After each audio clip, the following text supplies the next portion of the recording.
今日咧，我哋嚟到呢個九龍城嘅龍姐泰國美食館食呢個泰菜啊！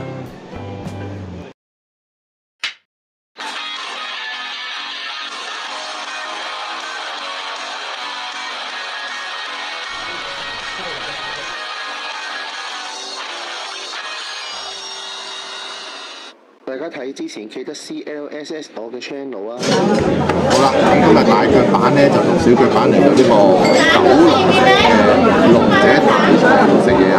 咁咧其實就唔係特登要嚟嘅，係純粹經過見到咁多人排隊就即管入嚟睇下水準有幾好。咁你見到其實都真係好多人啊！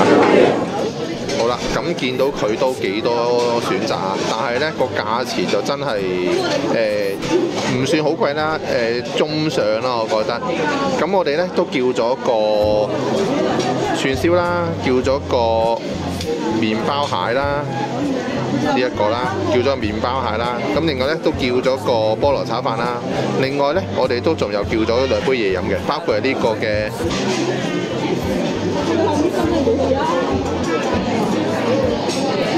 椰汁沙冰啦，同埋呢一個嘅龍眼冰啊！好啦，咁就等下有咩嘢食啦。2000 years later。好啦，咁佢就嚟咗呢個咖喱鮑殼蟹啊！咁我估唔到佢個樣係咁樣上嘅，啱啱都嚟埋呢杯椰汁沙冰啊！咁但係無論個包係大啊，但係魚殼蟹嚟上就真係第一次。咁我哋先揭開個包先，我哋睇食下呢個。啲醬都好足料啊，個包都好大個，唔係話刮到中間冇晒嘢。好啦，咁而家就試一試個汁先。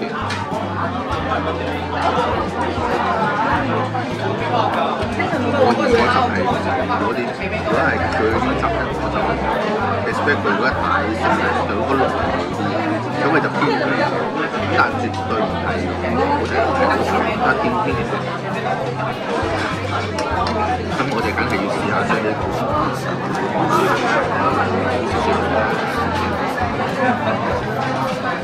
哇，好香啊！佢用蟹非常之正。佢咁樣好處咧就係啲魚係唔會淋齋啊，脆卜卜咁樣食到幾好。咁啱啱咧就嚟咗呢個嘅串燒啊！咁我呢個泰式串燒就3雞3豬啊！試一試我就燒得幾香口啊！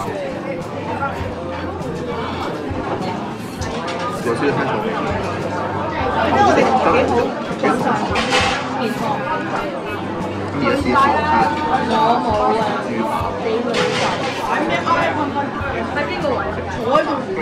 幾厚肉啊！佢算呢杯龍眼冰竟然得3級唔晒。咁最後一味咧就係呢個菠蘿炒飯。咁我本來以為菠蘿炒飯咧係有個菠蘿裝住嘅，佢就真係就咁有少少落差嘅同你 expect。先試個味道先，賣相就幾好啦。試下先，味道都唔錯，但係就似普通炒飯咯，就我個都幾甜嘅，咁但係呢啲哇完全清台啊！嗌多個都食唔過啊！食咗426蚊，比想像中經濟喎。咁呢間龍姐咧就都幾多人排隊。Google 咧睇個評分3.9分嘅啫，咁但係食落又都真係幾唔錯啊！咁好耐冇喺九龍城食過泰國嘢啦，咁今次都係一個唔錯嘅體驗。